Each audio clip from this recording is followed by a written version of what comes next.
You're listening to the Broadway Podcast Network.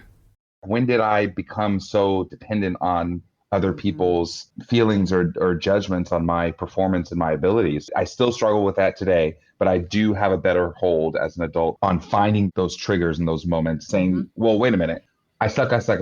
Do I actually suck? Is there evidence that I suck, or is there actually evidence that I don't suck? And that I'm on a Broadway stage right now. This is evidence that I don't suck.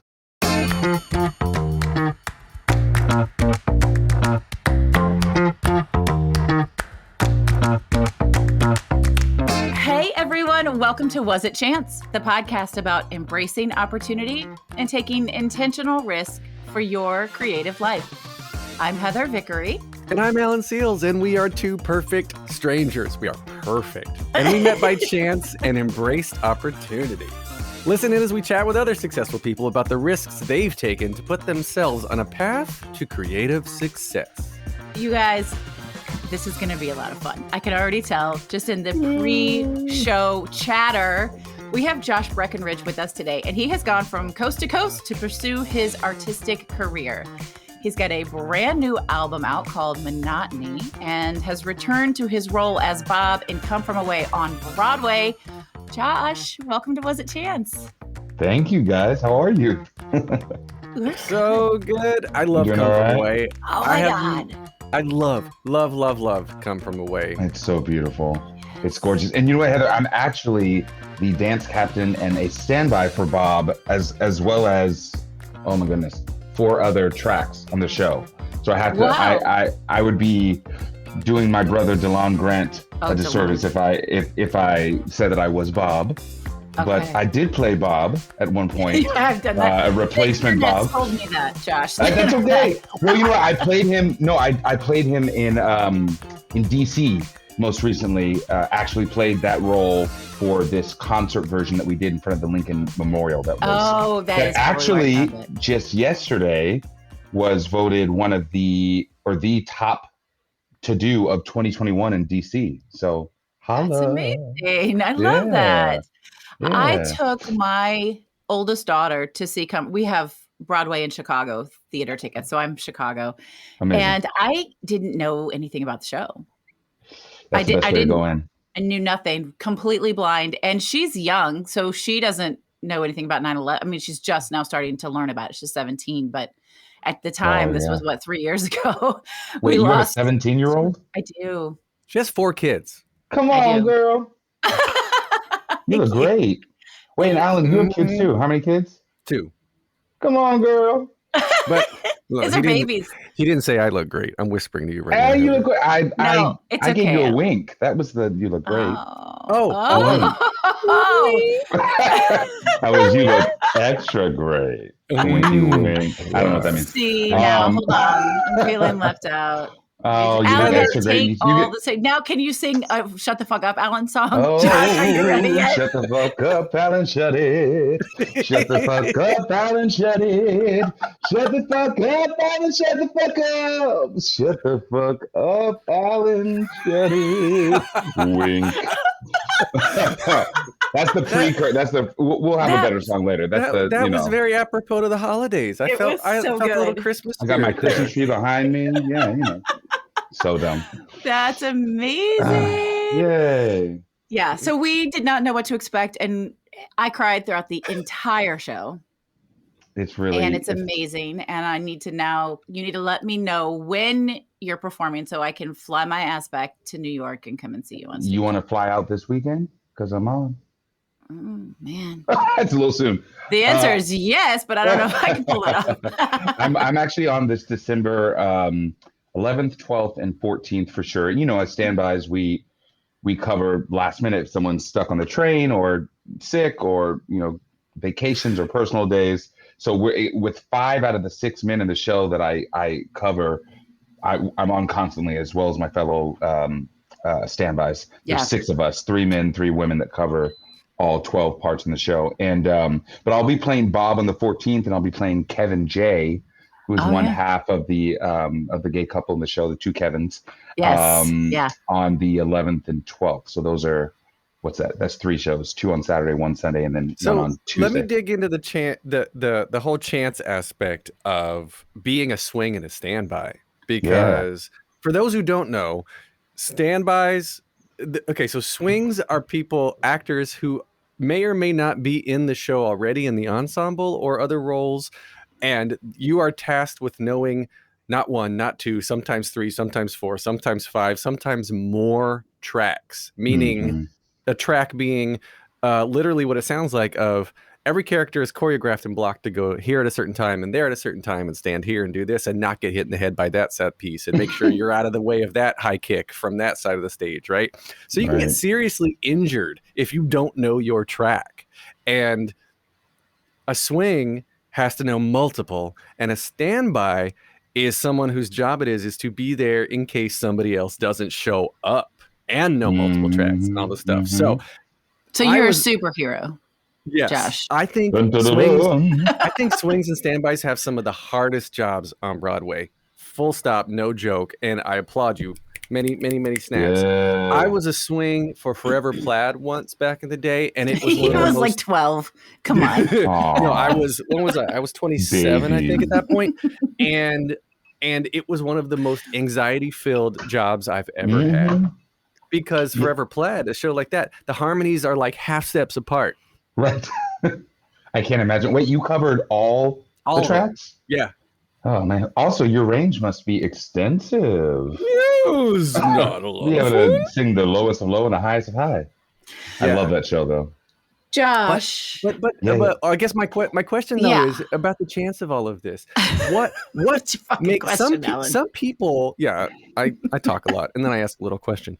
That's okay. Some people run for the hills from the swing standby sort of life. Me now being one of them after doing that Forever Plaid thing, because it was so stressful. I would rather just do one thing. What makes you want to go into taking the chance of doing taking an employment contract that knows so many different roles? Because at any point you could forget something, you could get hurt, you could just completely screw up, and then this is Broadway. The stakes are high.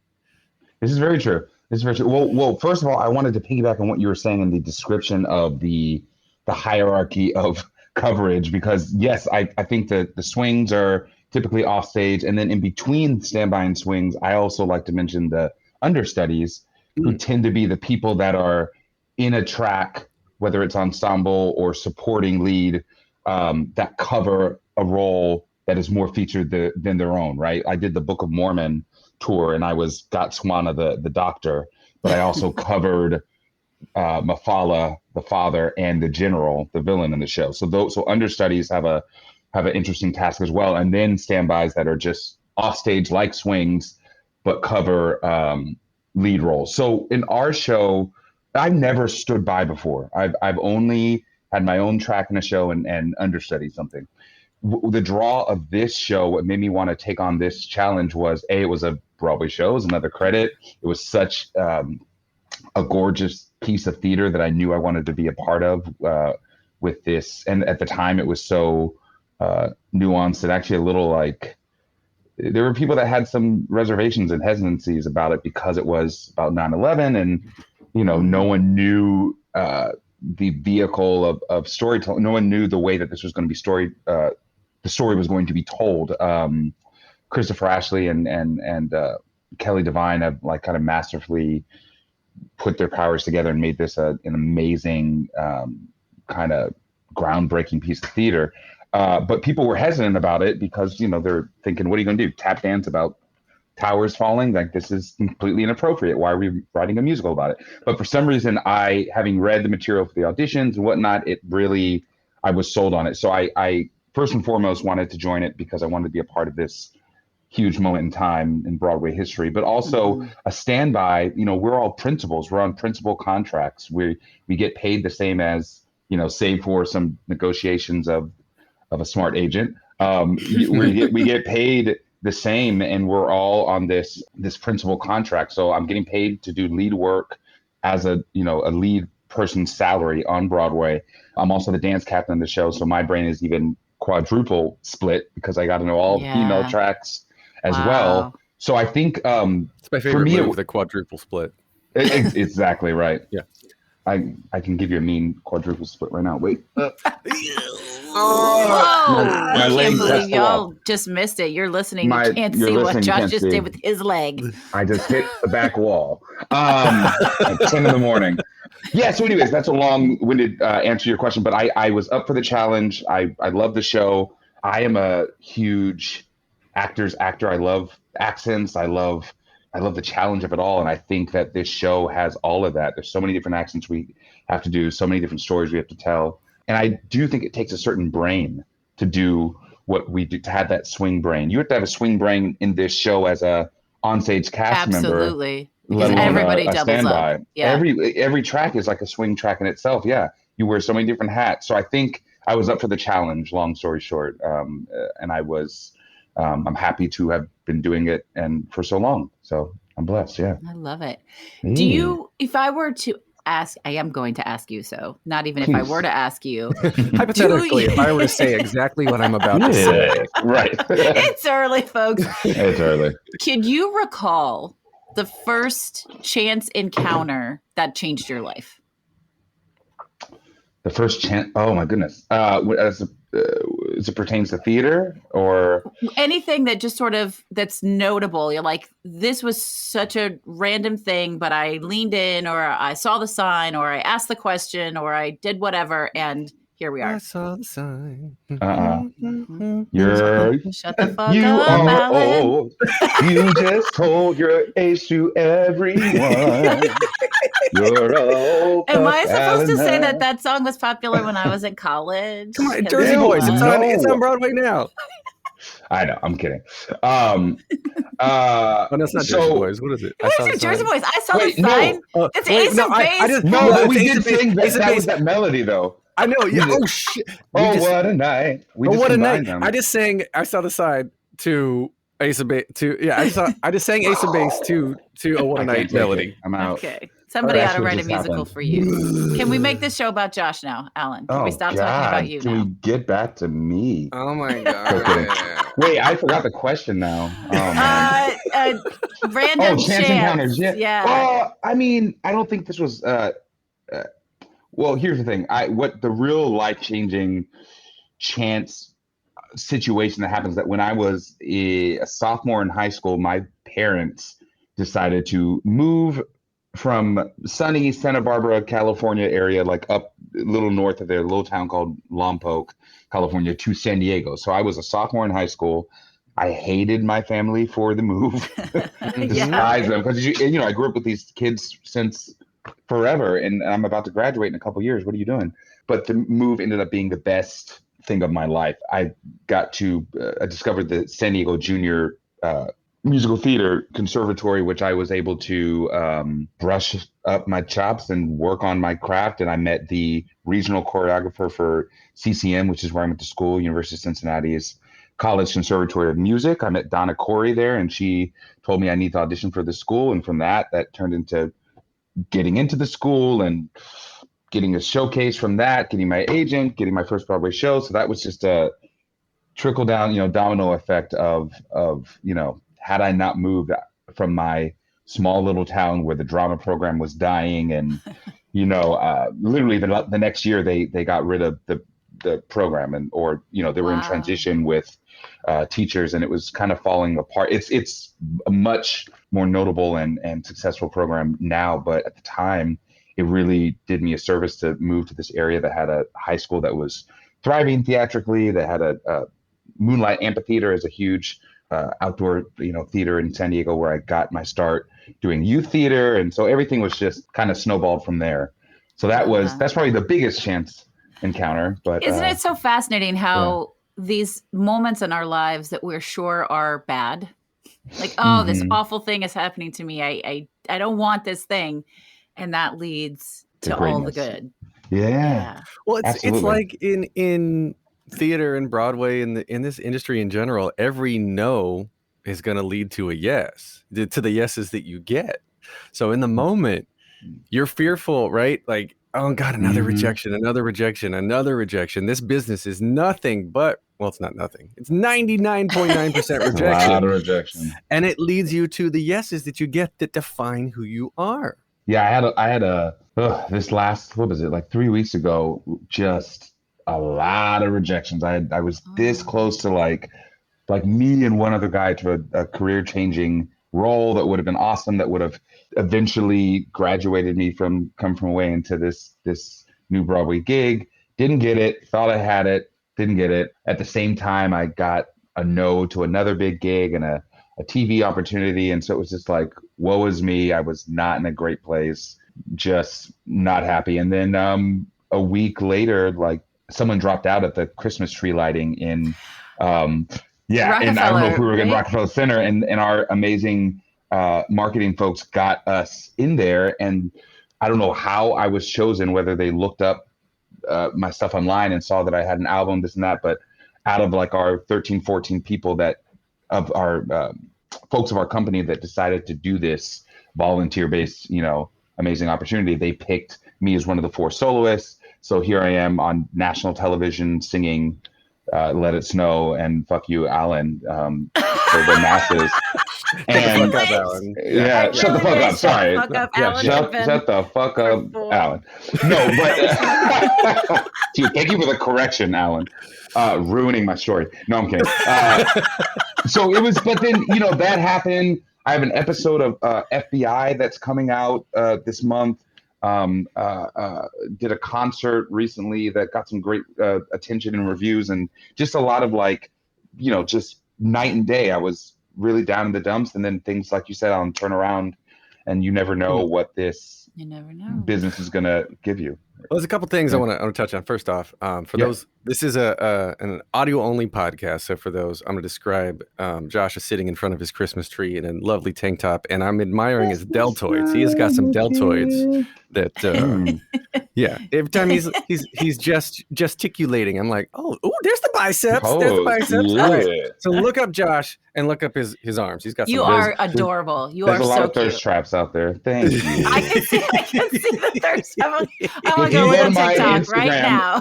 j.breckenridge.music Instagram. A lot of smut. It's just smut. So you mentioned the album. I want to get back to that. And one of my the lyrics, I was listening to it this morning. The quarantine has set the scene. Monotony has gotten me. Mm-hmm. That's repeated over and over by choice. I know, of course. Yeah. In the first song, and so. Did you start writing this during quarantine? Was that the whole impetus? Like, why take the chance of of putting out an album when nobody's putting out anything? Yeah, well, listen, it was my one moment, my free moment to do, to pursue this pipe dream. I think a lot of us realized, oh God, let me either change career paths or bake bread or take up a sewing class or, do something and try another love or experiment with something else during this monotonous moment in time. So I had already been playing ukulele, and I took up guitar, and I told myself I'm either going to pursue one of 2 loves that are in addition to my theatrical, acting world, either interior design, which I love randomly, or the music career. And I kind of took a second and prayed on it, and literally words started coming to the surface. I started writing a little bit, and then in a couple months I had like 15 songs, and some of them are like Monotony, pandemic based, quite literally, and then others are, I think they all the album is kind of a cohesive like meditation on that moment in time, whether it was specific to the pandemic or because of the monotonous state of things. It brought up memories of previous breakups, or my dad passed a couple years ago, and that recollecting those moments. And there's even a song about my dog Teddy, and the beauty that he helped me see, in just the stillness and the importance of just being, called That's the Beauty. And so a myriad of different topics. I think But the first cut of actually, that's the booty, and it was about sniffing other dogs' butts. It was. Yeah, it was. And then I made a PG version. Right. Yes. But the X-rated version is on the album that also includes X-rated Shut the fuck up, Alan. Thank you. I think Josh feels my pain right now. Yeah. I'm glad I go through life causing people pain. Yeah. You had a really interesting chance encounter that led to the production of your new album. Yes? Is that Hit It, Josh? Tell us a story. Hit it, Josh. So chance encounter number 2. 5, 6, 7, 8. Okay, so I not ashamed to say this. I was in the dog park, turned over, saw something that I liked, went to go hit on someone that I thought was, ready to say hey to Josh, and turned out that they had a wife and was not playing from a team. So turned into a friendship.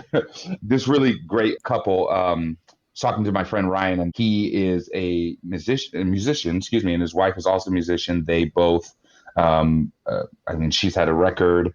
They both play between them about like 10 different instruments, I think, and was talking to them about my aspirations to songwrite. And she had just put out an album. They were saying, they were recommending me to or inspiring me to pursue that dream, and also saying, hey, we're a full band between the two of us. If you ever need, a violin here, a drum there, hit us up. And cut to my having written the 15 songs, did the research on studio spaces and this and that, and trying to get the ball rolling. And I called them up and they said, well, we're actually pregnant and unavailable right now, but here is the contact of James Frazee, an awesome producer friend of ours that has a studio in Jersey that he works out of. And I had been shopping around and trying to look for a producer, and he was the first person I called a couple after that, just to spread my eggs around. And he, so to speak, whoops, that's not the right term, but I spread my eggs around. I kept them in one basket and I spread my eggs and see. Okay, I was about to go somewhere else, but I'll keep it PG-13 at least. Not this show.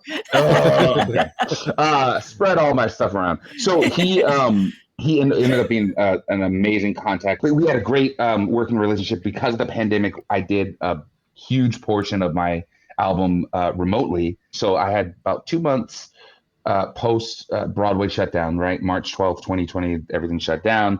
Stayed here and then realized, what the hell am I doing? Let me go home, be an uncle, be a son, be a brother, which I rarely get to do with the Broadway schedule. So I went home, lived in my parents' RV in their driveway. Now, when I say RV, it's like a huge tour bus situation. Had my own fridge, had my bed, and I went to B&H.com and bought all the equipment I would need to record. I also thought, hey, if this music thing doesn't work out, I have everything I need for it. Wait, so you recorded this album in an RV? In an RV.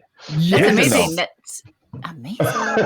I did half. To be fair, I did a good half of it in the RV, and then I got the blacklist from a tape on an audition tape in California, and flew out to tape that. And while I was here in New York, went to Jersey and did the rest of the album at Hobo Studios in Jersey with James. And so, but it was really fascinating to see how this creative process was coming to be remotely. I would plunk out some notes on the ukulele, send it to him, let him know the feel, the vibe, the flow of the songs. He would then send it to our amazing drums and guitars. They would lay down the foundation and bass, and then shop it out to the rest of the band. And people would just turn in their projects, their tracks to our producer, and he'd meld them all together, and then I'd record it in the RV. So it took a village, in people in all kinds of different villages coming together to make it happen. And it was really an awesome way to execute this project. I'm proud of it. Yeah. the pandemic is awful. Okay. But I love that as a silver lining to this unbelievable, creative, out of the box approach to really building, creating anything. Like so many people thought, how am I going to do this thing? Or now I have the time. I finally want to write my album or, start this new business or do whatever. Oh gosh, how am I going to do it? And everyone had to get so inventive. Absolutely. And I don't think things are going to necessarily go back. Like there are some things that are just going to stay. Yeah. I think masks are going to be around for a minute. I think the job world is looking very different. A lot of people are working from home and seeing that it is possible and actually preferred. So yeah, you're right. The world is never going to be exactly what it was. And I think like going, I can produce an entire album from my RV is a thing now. People are going to go, I can do that. Josh Breckenridge did it. I can do it. Yeah. You even have music videos, which I think are so cool. And they're really beautifully done. I'd love to hear, did you always know you were going to do videos with them? What was that production like?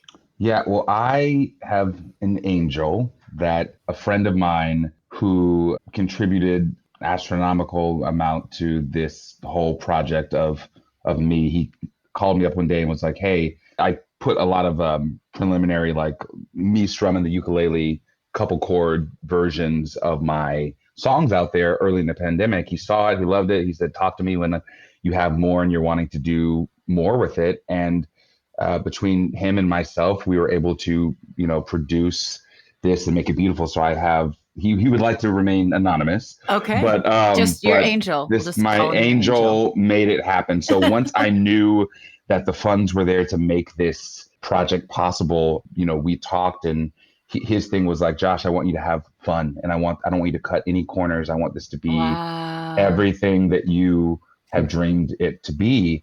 With that permission, we kind of sussed everything out, and I was like, I would love to do a music video. So we Come to Me was my first single. And again, I had all these like chance meetings that kind of trickled down into an amazing happening, and met a brilliant choreographer and director and cast that just came together. And we filmed this when I was in California. We filmed the Come to Me video. It was such a success and a joy to make. And that we made 3 more.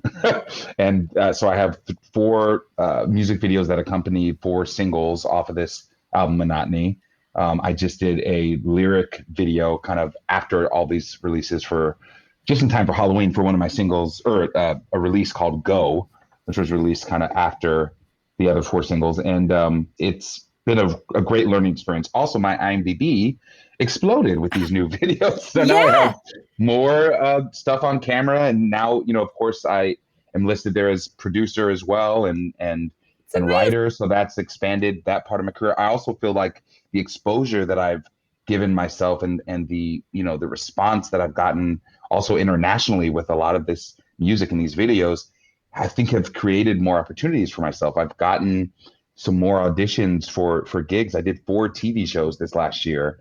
And I think part of that is thanks to me being out there more. I was turning out these videos, putting so much content out there. And like you were saying before, Heather, it's like people had to figure out and kind of, experiment and see how to survive during this time. And I think those of us who really self-produced and got ourselves out there and stayed present in the world, I think we're reaping those benefits now. Whether it's from inspiring friends that are grateful for, that and doing stuff on their own, or potential gigs that are coming our way. So I'm really grateful that I decided to man up and get some work done. Yeah. You made your Broadway debut in 2007 in the Ritz, right? I did. I wore a mini towel on stage. Yes. Yeah. In a bathhouse. Yeah. So 2007. Great. It is now now the end of 2021 as we record this. Insane. And so what has been the impetus for taking the chance to continue to pursue this horrible career path of performing? God awful career path. Man, I've just been we just live day to day as performers, right? It's like next gig. And before you know it, like how many years later? You know, I've been in the city for like 15 years now or something. It's insane. I think I've been blessed enough to be working the whole time. Like it's been really a really fruitful career. If I haven't had a job, you know, right after one, I've had survival jobs, of course, like all of us, but I've had a job on the horizon, you know, something that I knew was coming up, whether it was TV or film or theater. And so that consistent employment has always been like, oh, a reminder, I'm talented. I'm Yeah. and not only that one person thinks so, but that person thinks so. And maybe I should keep doing this. And, you know, that isn't to say that folks that, you know, because we've all had our struggle moments, folks that aren't booking gigs back to back or whatever, you know, aren't talented. We all have our moments to shine and we all get ours.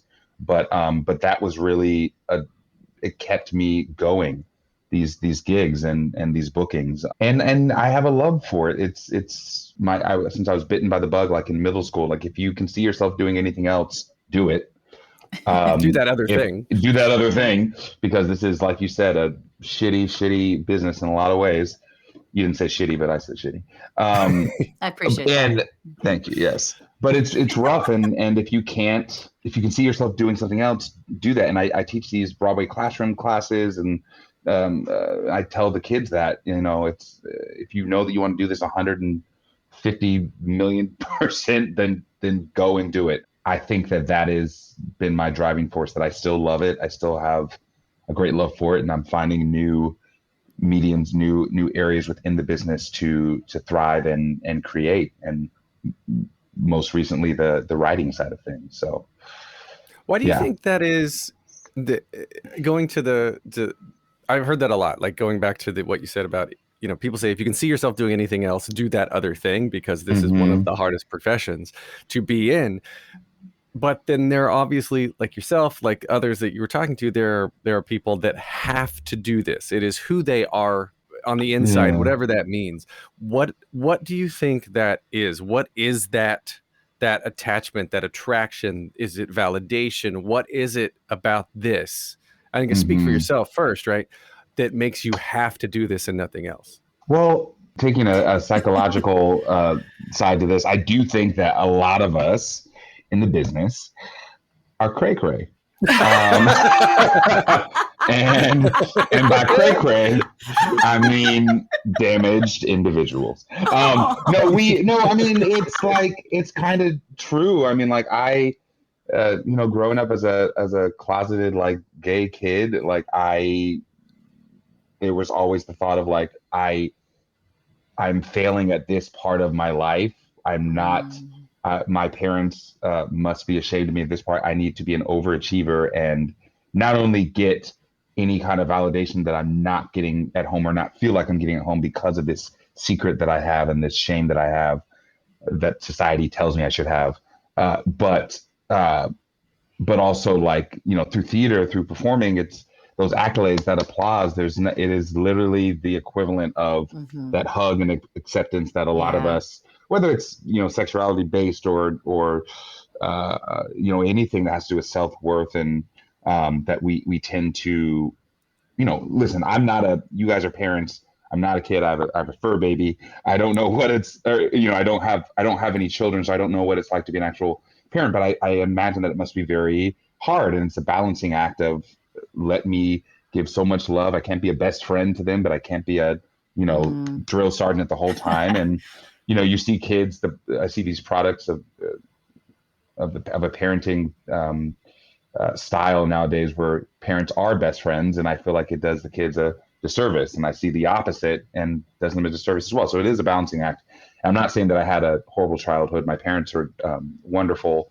At the same time, it's like we thrive and are, I feel like I can disappear and be someone I'm not. And I know that people say that a lot, but be someone that I'm not and get the acclaim and the love and the appreciation and the,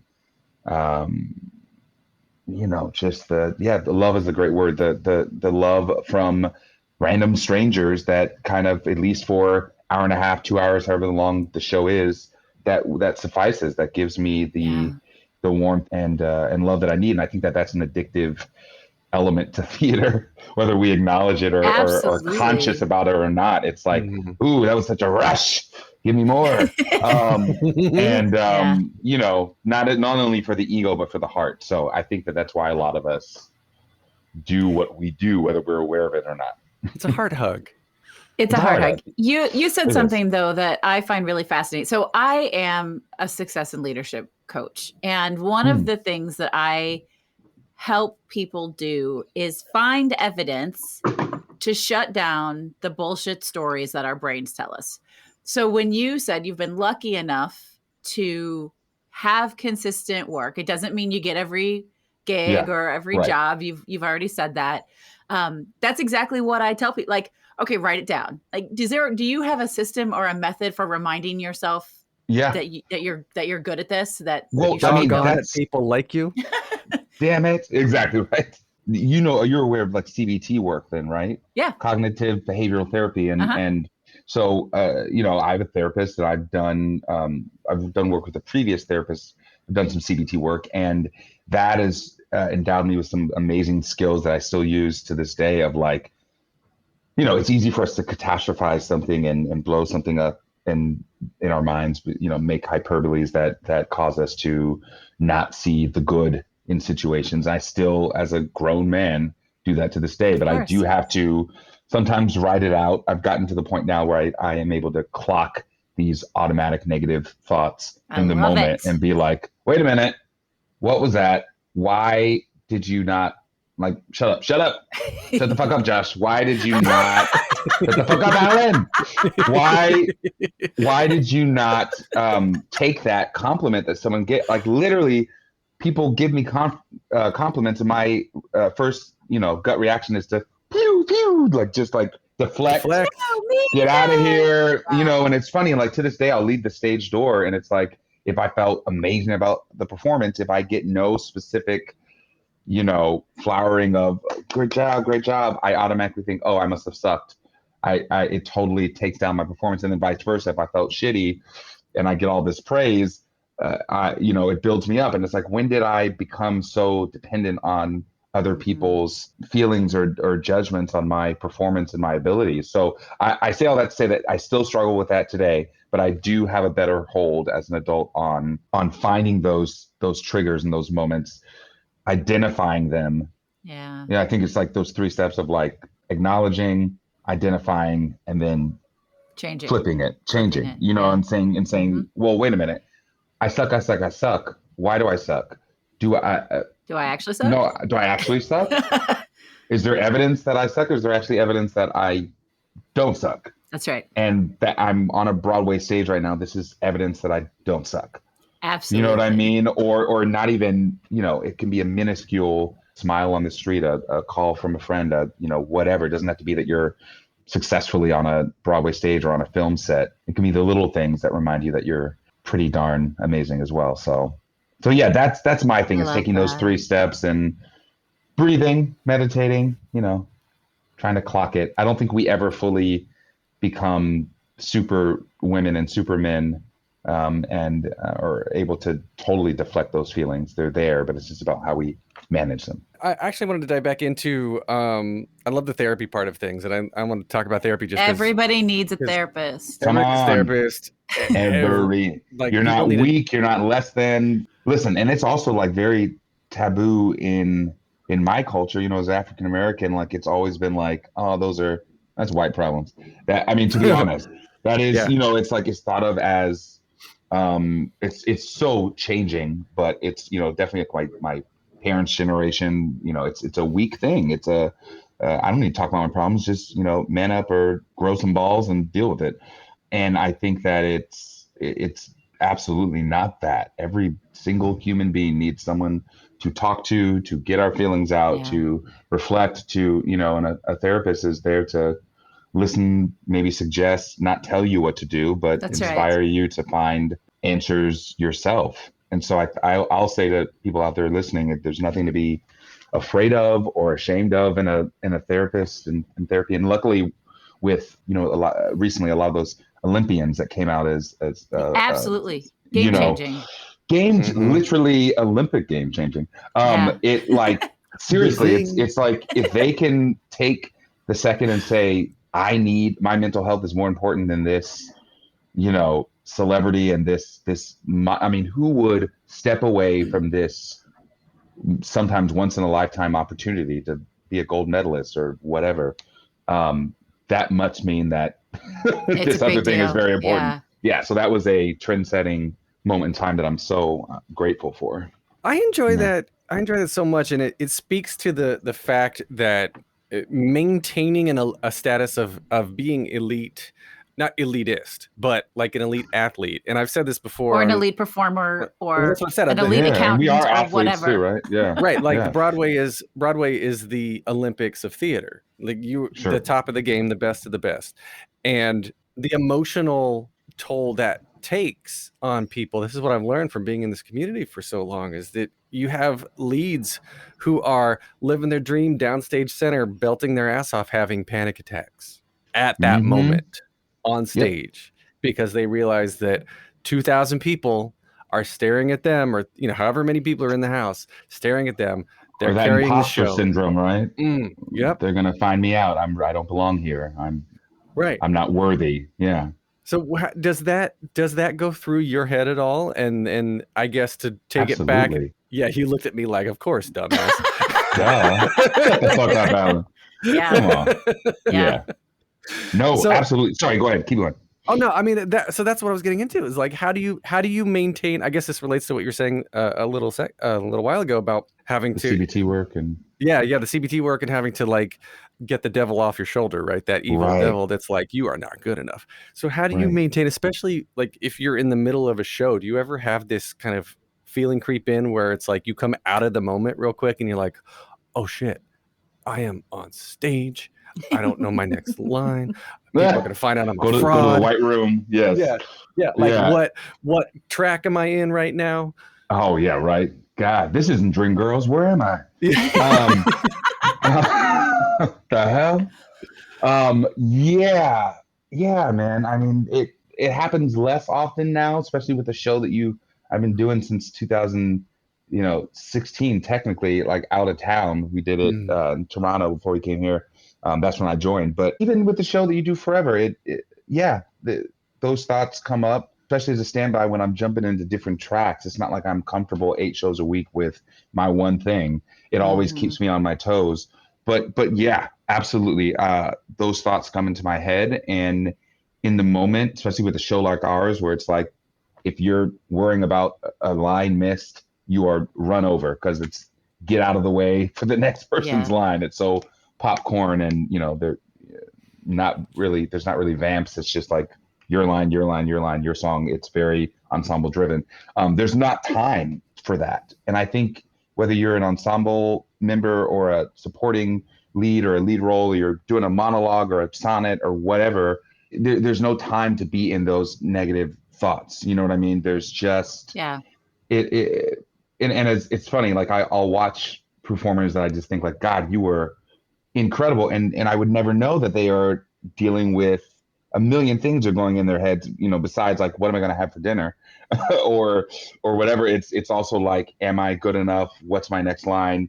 There's a myriad of things that might be, churning behind the eyes of the folks that we're watching, and that's part of our skill set as actors as well, is to be able to mask up and put that fourth wall up there and tell the story, regardless of what we're doing. So part of that, I thank my professors and my parents and my elders, folks that have trained me to have that polish and that immediate response to those negative thoughts, to be able to tell my story regardless of what I'm thinking. But yes, I do think that there are times that I still go to that place, and all I can do is breathe in that moment and realize that, hey, I'm on a Broadway stage doing my thing. Shut the fuck up, Josh. Yeah. Something else that going back to the very beginning, we said swing and standbys, what they do.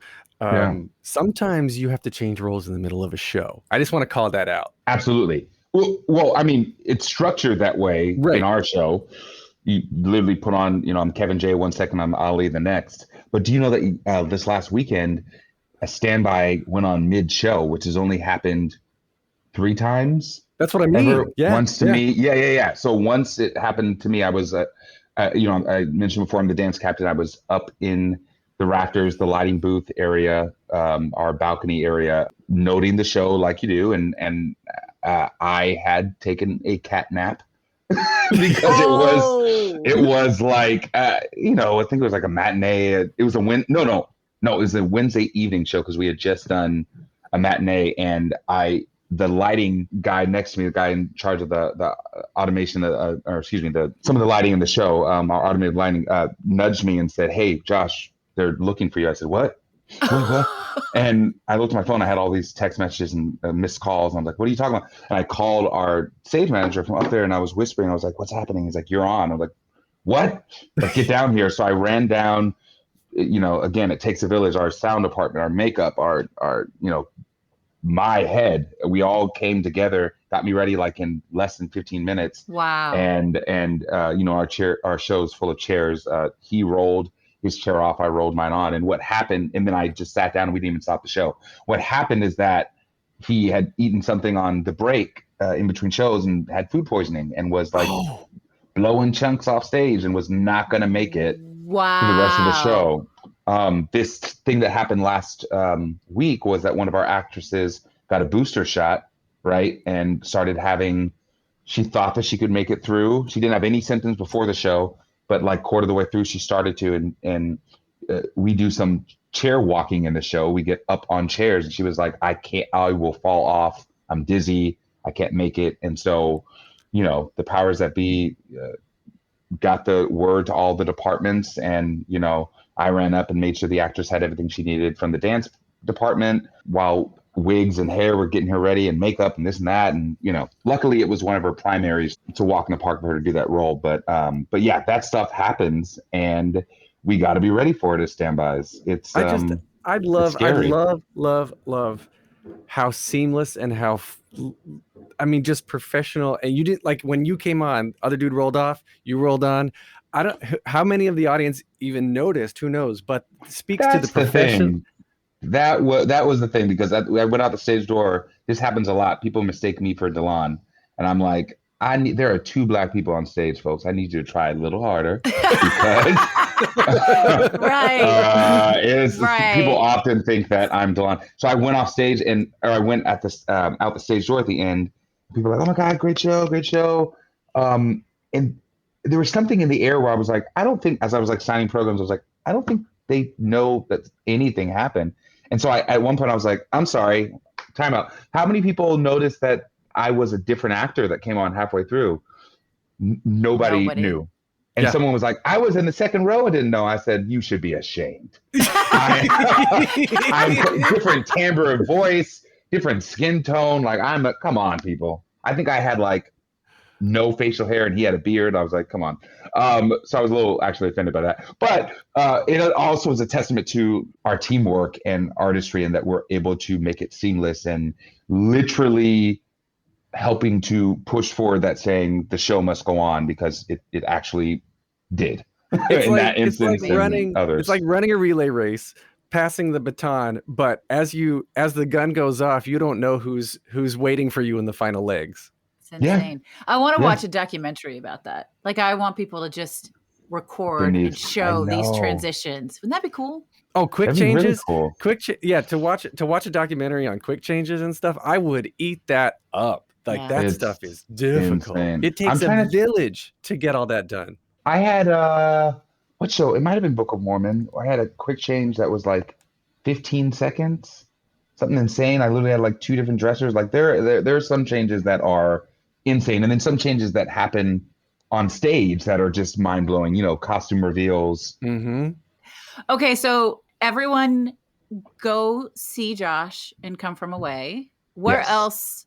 Where can they get your music? Like, where else are you going to be? Tell people where to find you. No, of course.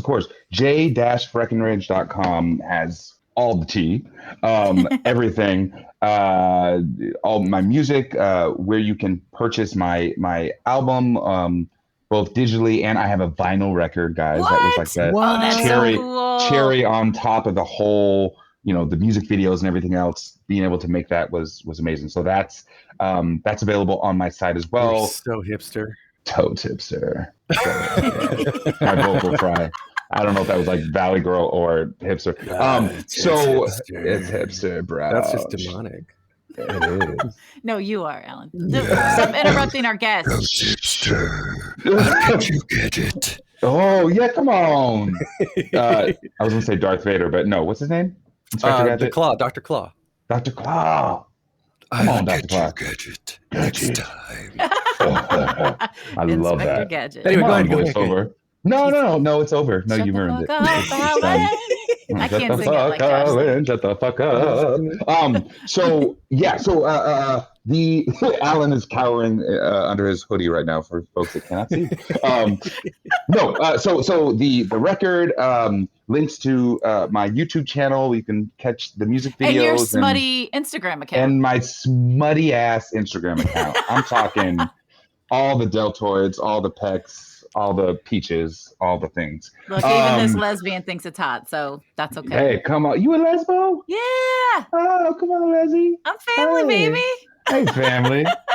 Oh, Alan, you breeder. Wait. Is he? You a breeder? You're a breeder. I'm totes a breeder. Oh, man. Totes my good. But I appreciate a good deltoid. Don't forget. Okay, no homo. So anyways, people can check out all my stuff, YouTube channel, record, links to, I got, again, like I was saying, the FBI episode that's coming out. My website has everything, j.breckenridge.music on Instagram. I'm on Facebook. All my music is available on every platform there is. I'm out there.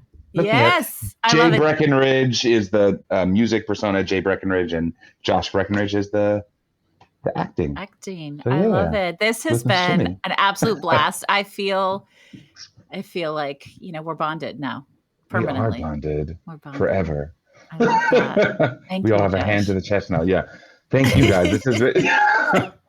My brethren, my sister. Why are you throwing up? What? No, that was me blowing all my love air at you. Ooh, I No, felt now it he's trying to through my backtrack. skin. Yeah. Shut the fuck up, Alan. Shut the fuck up, Listen. Alan.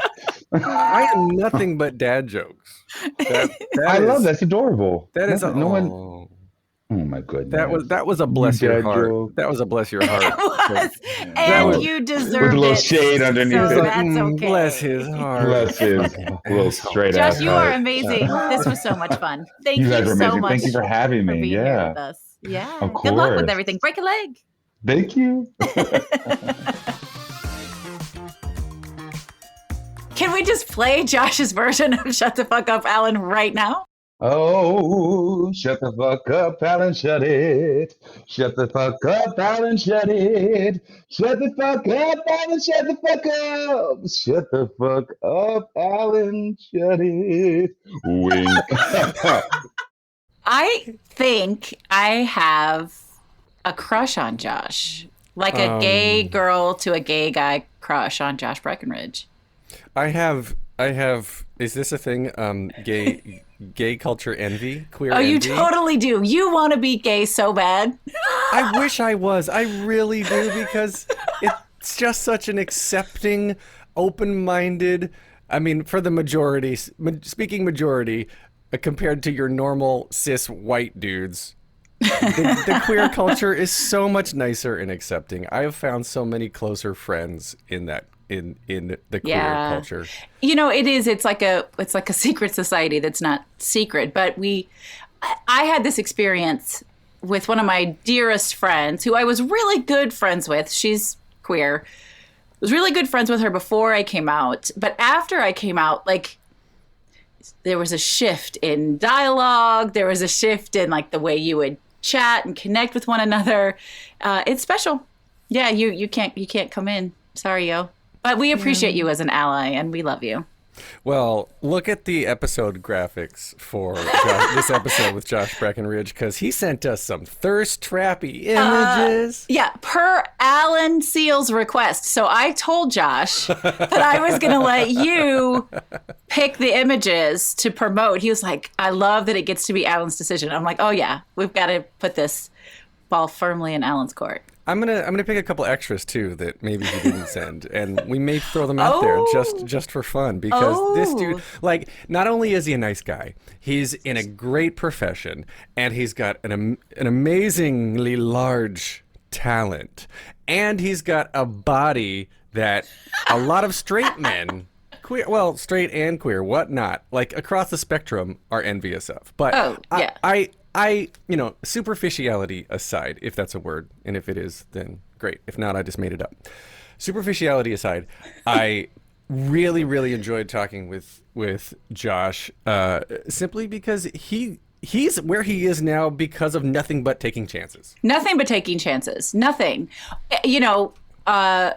I loved this whole lesson, and it's one that I feel like we all learn over and over again of something's happening in my life that doesn't feel good. I don't like it, but I have to do it. I don't have a choice. I have to lean into it.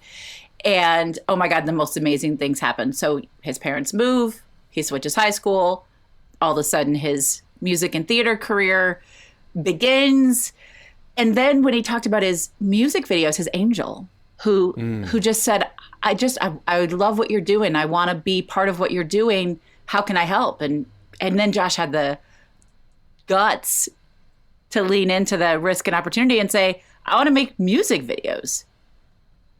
But then That's also so cool. the whole album in general is because he took a chance and just walked up to a complete stranger out in the park, right? Tried to get a date. And tried to get a date. But it turned into this thing, which turned into this connection, which turned into this full album.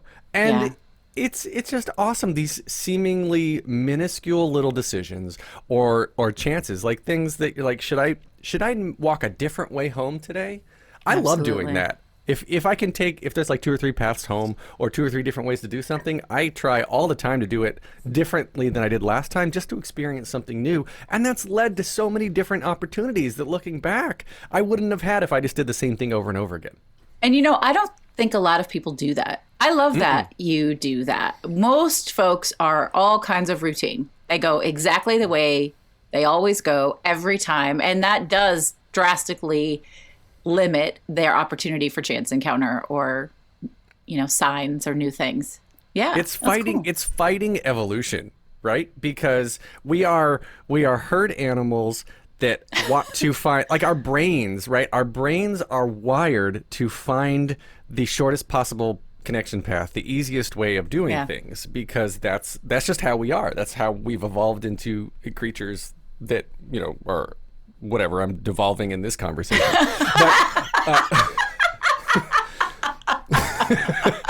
But the way our brains are hardwired, they try to hardwire themselves and literally calcify to find the easiest path of doing things. And so all the time I'm like, do I brush my teeth with my right hand because I'm left-handed, because I want to just keep it a little bit different? Do I I want to take a slightly different path every time I'm walking to the same place, because I just want to experience something different and train my brain to stay functionally perceptive. I don't want to get old. I'm so afraid of calcification in my brain when I get old. I think that's cool. And I think it takes a lot of intention. We talk about intentional creation, right? You have to really go out of your way to say, I want to do this differently than I normally do, and see what comes up. I love that. And I love this conversation with Josh Breckenridge. He is so funny and so engaging. And I just kind of want to, what does I want to sit on his lap? I'm super gay. Like, I'm not into it, but I just kind of like want to sit on his lap and like giggle with him. I don't know. There's something really wonderful about him. Sort of stroke your hair, tell you you're a great person. Tell me I'm so pretty. Tell me I'm so pretty, Josh. No, I'm kidding. I should note too, and we can't say this with every single interview, although it feels like it's the case. We were introduced to Josh once again from my amazing friend Stevie Mans, whom you still have not met, and I need to change that. Please change that. I need to meet Stevie. Change it. I think I just need to get my ass back out there and we can all get together. Well, take the rest of you with your ass, but book the ticket for your ass first. We'd have a big Was It Chance little get together. We could invite Erica and James, and Josh and Stevie and just have a good old fucking time. And just say, like, listen, this is all about an unintentional or intentional chance. Everybody's supposed to bring one friend. And so that way we all just create this chance encounter of a party where, or dinner or whatever it's going to be. And yes, I love this idea, actually. We're going to make this happen. We're going to make this happen. Next time you come out here, we're going to have the Was It Chance holiday / New Year's, whatever it is, intentional platonic party. Where we're just supposed to... Yes, Alan, it's going to be platonic. I love how he had to clarify that. Like, this is not an orgy, folks. It sounds like I'm setting up speed dating. No, it didn't sound like that. It's just that your brain is fucked up. Yeah, well, okay. This is an explicit episode. Every episode is explicit. Okay, well, let's wrap it up. If you have a Shut story... the fuck up, Alan. No, I can't do it. We want to know what your stories are. We want to know what your chance encounters are. So we're on Instagram. Was it chance? We truly want to hear what you have to say. What kind of chance encounters are changing your life? What are you intentionally creating and leaning into this opportunity? We respond, and we are actually going to... What are we going to do, Alan? Tell folks. We are going to take your stories and read them if you give us permission, unless you tell us not to. But we're going to put them out into our feed as standalone episodes. So you can connect with the people who connect with us and send us your stories, and we will get all of this out there into the world, because the more people know about the chances that everyone takes, the better the world is going to be. Absolutely. So you could be featured on Was It Chance, the podcast about embracing opportunity and taking intentional risk for your creative life. I'm Heather Vickery. I'm Alan Seals. We'll see you next time.